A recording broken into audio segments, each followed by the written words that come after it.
E dini, ka histori që nuk tregohen thjesht, por duhen zbuluar. Janë të fshehura mes fragmenteve, mes disa frazave enigmatike dhe një pikture që i ka rezistuar shekujve. Sot do të bëjmë pikërisht këtë.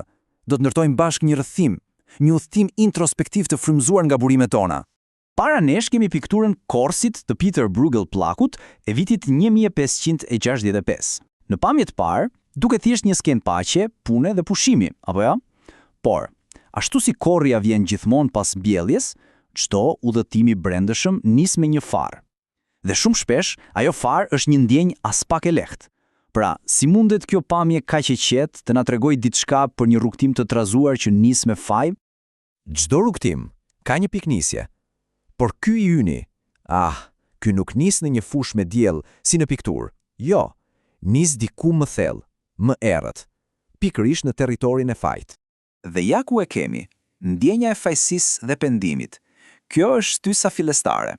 Ajo pesha që të detyron të lëvizësh, ai zjarri brendshëm që të thotë diçka duhet të ndryshoj. E dim, nuk është as pak e këndshme si ndjenjë, por është thelbësore. Pa të, transformimi as që fillon.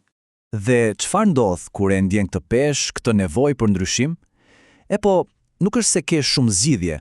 Ajo të shtyn, pothuajse të tërheq zvarr drejt një rruge specifike, rrugës shpirtërore. Dhe këtu kemi një ide vërtet të fuqishme. Njeriu nuk mundet të rezistojë rrugës shpirtërore. Çfarë do thotë kjo?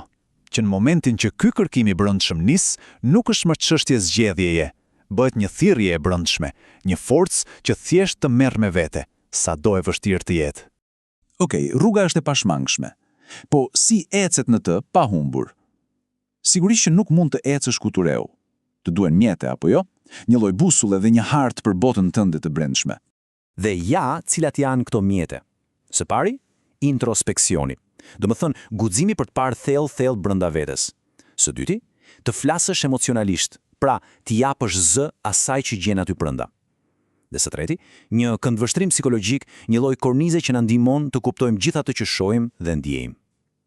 Këto janë, le të themi, 3 shtyrat kryesore të këtij udhëtimi. Por duhet të kemi diçka parasysh, diçka shumë të rëndësishme.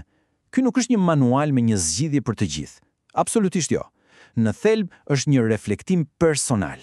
Rruga e secilit është krejtësisht unike, edhe pse mjetet mund t'i përdorim të gjithë. E kur këto mjete përdoren me seriozitet, me përkushtim, atëherë ndodh diçka e jashtëzakonshme. Të parit brenda vetes nuk është më thjesht një analizë e ftohtë, shtrëndohet në një zbulim të vërtetë.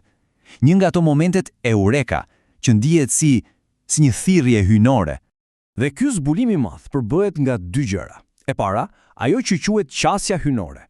Imagjinoni një ndjenje të papritur që jeni lidhur me diçka më të madhe se vetja. Dhe e dyta, një thyrje nga shpirti. Më në fund, dëgjon zërin tënd të brendshëm, atë busollën që të tregon se ku duhet të shkosh. Kur këto të dyja bashkohen, krijojnë një ndjenjë qëllimi vërtet të fuqishme. Dhe gjithë kjo ndjenje përmblidhet në mënyrë perfekte me këtë frazë. Çdo gjë është e shkruar. Tani kujdes. Kjo nuk do të thotë të dorëzohesh para fatit. Përkundrazi, është një shprehje pranimi shumë të thellë, një lloj qetësie që vjen kur kupton se gjithçka, edhe sfidat, janë pjesë e një plani më të madh. Dhe çfarë vjen pas këtij pranimi? Po, udhëtimi ndryshon sërish. Hyn në një fazë të re.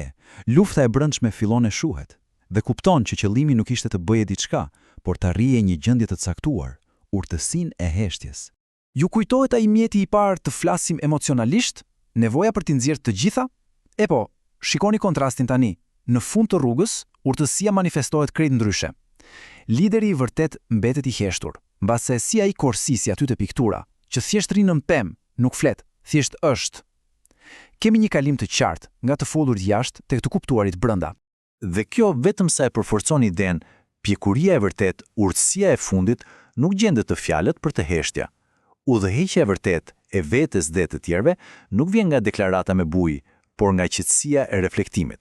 Pra, i gjithë ky udhëtim na sjell në një pikë, në një pyetje të fundit për të menduar. Nëse urtësia e vërtet gjendet në heshtje, atëherë çfarë dëgjohet kur më në fund pushojmë së foluri? Mbase pikërisht aty, në përgjigjen e kësaj pyetjeje, nis udhëtimi personal i gjithë secilit.